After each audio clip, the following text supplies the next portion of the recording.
নমস্কাৰ সকলোকে স্বাগতম জনাইছো নিমাত ষ্টাডি পইণ্ট চেনেলটোলৈ। আমি আজি এই ভিডিঅ'টোৰ মাধ্যমেৰে দশম শ্ৰেণীৰ অসমীয়া পাঠ্যপুথিৰ ছেকেণ্ড চেপ্টাৰ জিকিৰ শীৰ্ষক পাঠটোৰ সকলো কমন প্ৰশ্নোত্তৰ আলোচনা কৰিম। প্ৰশ্নোত্তৰসমূহ ভালকৈ আয়ত্ত কৰিবলৈ তোমালোকে ভিডিঅ'টোৰ শেষলৈকে চাবা। ভিডিঅ'টোৰ পৰা উপকৃত হ'লে ভিডিঅ'টো লাইক আৰু তোমালোকৰ গ্ৰুপত শ্বেয়াৰ কৰিবা। চেনেলটো যদি ছাবস্ক্ৰাইব কৰা নাই, দৰকাৰী আৰু তথ্য সমৃদ্ধ ভিডিঅ'ৰ নটিফিকেশ্যন পাবলৈ চেনেলটো ছাবস্ক্ৰাইব কৰি লোৱা। বলা তেন্তে বেছি পলম নকৰি আজিৰ প্ৰশ্নোত্তৰসমূহ আলোচনা কৰোঁ। কুৱেশ্যন নম্বৰ 1, চমু উত্তৰ দিয়া। ক, জিকিৰৰ ৰচক কোন? এইটো প্ৰশ্ন HSLC 2022 বৰ্ষৰ ফাইনেল এক্সামত আহিছিল। উত্তৰ, জিকিৰৰ ৰচক হৈছে আজান ফকীৰ। খ, জিকিৰবোৰক কিহৰ লগত তুলনা কৰিব পাৰি? উত্তৰ, জিকিৰবোৰক হিন্দুসকলৰ ভক্তিমূলক প্ৰাৰ্থনা বা স্তুতি গীতৰ লগত তুলনা কৰিব পাৰি। গ, জিকিৰ শব্দটো কি শব্দৰ পৰা ওলাইছে? এইটো প্ৰশ্ন HSLC 2023 বৰ্ষৰ ফাইনেল এক্সামত আহিছিল। উত্তৰ, জিকিৰ শব্দটো আৰবী জিকৰ শব্দৰ পৰা ওলাইছে। জিকৰ শব্দৰ অৰ্থ হ'ল স্মৰণ কৰা। খ, খোদা ৰচুল লুকাই আছে মমিনৰ আঁৰত। এই ফাঁকি কথাৰ ৰচুল আৰু মমিন শব্দ দুটাৰ অৰ্থ লিখা। এইটো প্ৰশ্ন HSLC 2013 বৰ্ষৰ ফাইনেল এক্সামত আহিছিল। উত্তৰ, ৰচুল শব্দৰ অৰ্থ হ'ল আল্লাহৰ প্ৰেৰিত পুৰুষ বা দূত আৰু মমিন শব্দৰ অৰ্থ হ'ল বিশ্বাসী মুছলমান। কুৱেশ্যন নম্বৰ 2, মক্কাৰ দুৱাৰত চাহাব জীৱই মাৰে তালি, যেনে হালে হলৰ লগত তৰিকাৰ টোপালি। ওপৰত উল্লেখ কৰা কথাখিনিৰ অন্তৰ্নিহিত ভাৱটি বিশ্লেষণ কৰা। এইটো প্ৰশ্ন HSLC 2020, 2022 আৰু 2023 বৰ্ষৰ ফাইনেল এক্সামত আহিছিল। চ' এইটো মষ্ট ইম্পৰ্টেণ্ট প্ৰশ্ন হয়। উত্তৰ, মক্কা হৈছে ইছলাম ধৰ্মাৱলম্বীসকলৰ পবিত্ৰ ধৰ্মস্থান। তালৈ মানুহে হজ বা তীৰ্থ যাত্ৰা কৰিবলৈ যায়। কিন্তু সেই স্থান দৰ্শন কৰিলেই ধৰ্ম নহয়। মুক্তি লাভ কৰিবলৈ মানুহ মমিন হ'ব লাগিব। অৰ্থাৎ মানুহে ঈশ্বৰৰ বিশ্বাস ৰাখিব লাগিব আৰু সৎ হ'ব লাগিব। যদিহে মানুহ মমিন নহয় আৰু সৎ কাম অৰ্থাৎ ভাল বেয়া বিচাৰ কৰি নচলে, তেন্তে তীৰ্থলৈ গ'লেও মুক্তি লাভ নহয়। আত্মাক পবিত্ৰ নকৰি মক্কালৈ যোৱা মানে দৰিকণা মাছে হাল আৰু হলৰ লগত যুঁজিবলৈ যোৱাৰ নিচিনা মূৰ্খামি। এনেদৰে উক্ত কবিতাফাঁকিৰ জৰিয়তে কবিয়ে মানুহৰ মূৰ্খামিৰ কথা উল্লেখ কৰিছে। কুৱেশ্যন নম্বৰ 3, ব্যাখ্যা কৰা। ক, পানী মৰে পিয়াহত, অগ্নি মৰে জাৰত, খোদা ৰচুল লুকাই আছে মমিনৰ আঁৰত। এইটো প্ৰশ্ন HSLC 2016 আৰু 2018 বৰ্ষৰ ফাইনেল এক্সামত আহিছিল। উত্তৰ, উক্ত কবিতাফাঁকি আমাৰ পাঠ্যপুথিৰ সাহিত্য সুবাসৰ অন্তৰ্গত আজান ফকীৰৰ দ্বাৰা ৰচিত জিকিৰ নামৰ কবিতাটিৰ পৰা তুলি দিয়া হৈছে। উক্ত কবিতাফাঁকিৰ দ্বাৰা কবিয়ে প্ৰতিজন মানুহৰ অন্তৰত আল্লাহৰ অস্তিত্ব বিৰাজমানৰ কথা ক'ব বিচাৰিছে। মানুহে যে ইমান নিৰ্বোধ, ঈশ্বৰ প্ৰতিজন মুমিন ব্যক্তিৰ অন্তৰত বিৰাজ, অৰ্থাৎ মুমিনসকলৰ অতি ওচৰতে থাকে, সেই কথা উপলব্ধি কৰিব নোৱাৰে। পানীয়ে তৃষ্ণা নিবাৰণ কৰাৰ নিচিনা জুইৰো প্ৰচণ্ড উত্তাপ শক্তি আছে, কিন্তু পানী আৰু জুইয়ে নিজৰ ক্ষমতা বা গুণৰ বিষয়ে অৱগত নহয়। ঠিক সেইদৰে মহামূৰ্খ মানুহে নিজৰ অন্তৰত ভগৱান বিৰাজ কৰাৰ অস্তিত্ব উপলব্ধি কৰিব নোৱাৰি হাবাথুৰি খাই মৰে।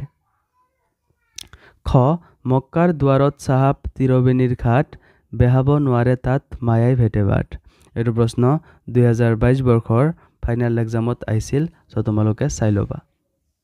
উত্তৰ, উক্ত কবিতাফাঁকি আমাৰ পাঠ্যপুথি সাহিত্য সুবাসৰ অন্তৰ্গত আজান ফকীৰৰ দ্বাৰা ৰচিত জিকিৰ নামৰ কবিতাটিৰ পৰা তুলি দিয়া হৈছে। এই সংসাৰত মানুহ মায়া মহত আবদ্ধ হৈ ঈশ্বৰ বিমুখ হৈ থকাৰ কথা কবিতাফাঁকিৰে বুজাব খুজিছে। ভাৰতৰ গংগা, যমুনা আৰু সৰস্বতী নামৰ তিনিখন নদী মিলিত হোৱা স্থানক ত্ৰিবেণী ঘাট বুলি কোৱা হয়। হিন্দুসকলে ত্ৰিবেণী ঘাটক তীৰ্থস্থান হিচাপে প্ৰতি বছৰ তীৰ্থ কৰিবলৈ যায়। ঠিক তেনেদৰে মক্কা হৈছে মুছলমানসকলৰ ত্ৰিবেণী ঘাট অৰ্থাৎ পুণ্যস্থান। তাত প্ৰতি বছৰ লাখ লাখ মানুহ হজ বা তীৰ্থ কৰিবলৈ যায়। তীৰ্থ কৰিলে মানুহৰ পাপ মোচন হয় আৰু পুণ্য সঞ্চয় হয়, অৰ্থাৎ মানুহে মুক্তি লাভ কৰিব পাৰে।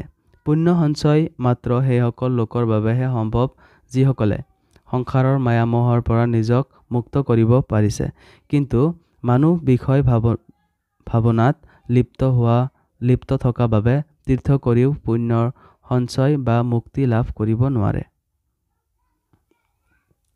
গ. সজাৰ মইনাটি অনেক যুগুতি দেওমাৰি পাৰ হ'লে এৰিলে প্ৰীতি। এইটো প্ৰশ্ন HSLC 2022 বৰ্ষৰ ফাইনেল এক্সামত আহিছিল। উত্তৰ: উক্ত কবিতাফাঁকি আমাৰ পাঠ্যপুথি সাহিত্য সুবাসৰ অন্তৰ্গত আজান ফকীৰৰ দ্বাৰা ৰচিত জিকিৰ নামৰ কবিতাটিৰ পৰা তুলি দিয়া হৈছে। মানৱ জীৱন যে ক্ষণস্থায়ী তাকেই উক্ত কবিতাফাঁকি উল্লেখ কৰা হৈছে। ইয়াত সজাৰ মইনা চৰাইক ৰূপকাত্মক হিচাপে ব্যৱহাৰ কৰা হৈছে। মানৱ জীৱন অনিত্য অৰ্থাৎ ক্ষণভংগুৰ। কোন মুহূৰ্তত মানুহৰ শৰীৰৰ পৰা আত্মা ওলাই গুচি যায়গৈ কোনেও ক'ব নোৱাৰে। সজাৰ মইনা চৰাই এটিৰ নিচিনা আত্মা এবাৰ গুচি গ'লে আকৌ ঘূৰি নাহে।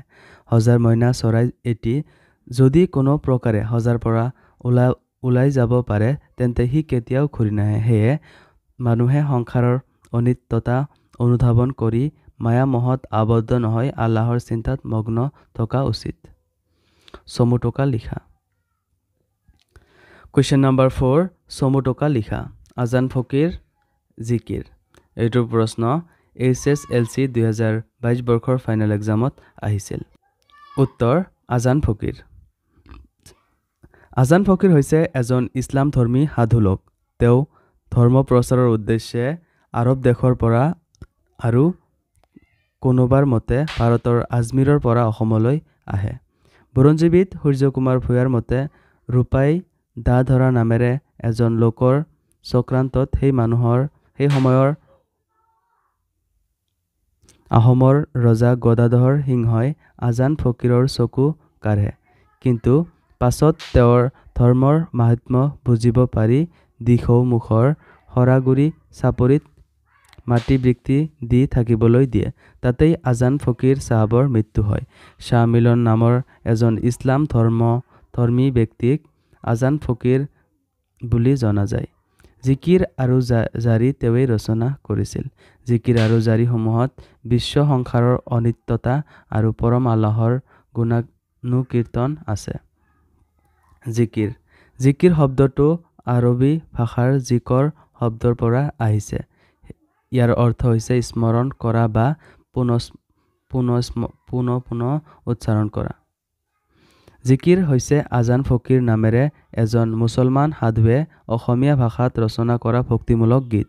জিকিৰৰ মাজত ইছলাম ধৰ্মৰ মূল তত্ত্ববোৰ নিহিত হৈ আছে। কুৱেশ্যন নম্বৰ 5, তলত দিয়া শব্দবোৰৰ অৰ্থ লিখা। এইটো প্ৰশ্ন HSLC 2018 আৰু 2023 বৰ্ষৰ ফাইনেল এক্সামত আহিছিল। উত্তৰ: আসমান, আকাশ, আদম, আদিমানৱ, আল্লাহৰ সৃষ্ট প্ৰথম মানৱ, কুতুব, ধ্ৰুৱ নক্ষত্ৰ, ত্ৰিবেণী, গংগা, যমুনা আৰু সৰস্বতী নদীৰ সংগমস্থল। স্থানখনক হিন্দুসকলে পবিত্ৰ বুলি গণ্য কৰে। দৰিয়া, সাগৰ, বেহাৰ, বেপাৰ, মমিন, ঈশ্বৰত বিশ্বাস থকা লোক, ৰচুল, ঈশ্বৰৰ প্ৰেৰিত পুৰুষ পয়গম্বৰ, ৰহম, দয়া, সঞ্চাৰ, তলা, সঁচাৰ। কুৱেশ্যন নম্বৰ 6, সমাৰ্থক শব্দ লিখা। চিন্ত, ঘাট, প্ৰীতি, আসমান। উত্তৰ: শব্দ সমাৰ্থক শব্দ। সমাৰ্থক শব্দ। চিন্ত, ধ্যান কৰা, ঘাট, তীৰ, প্ৰীতি, প্ৰেম, আসমান, আকাশ। মৰমৰ বন্ধু বান্ধৱীসকল, আজিলৈ এইখিনিয়ে। আশা কৰোঁ এই ভিডিঅ'টো তোমালোকক সহায় কৰিছে। যদি ভিডিঅ'টো ভাল লাগিছে তেন্তে এই ভিডিঅ'টো তোমাৰ বন্ধুবৰ্গৰ সৈতে শ্বেয়াৰ কৰি দিবা। চেনেলটো যদি এতিয়ালৈকে ছাবস্ক্ৰাইব কৰা নাই তেন্তে প্লিজ চেনেলটো ছাবস্ক্ৰাইব কৰি দিবা। ধন্যবাদ।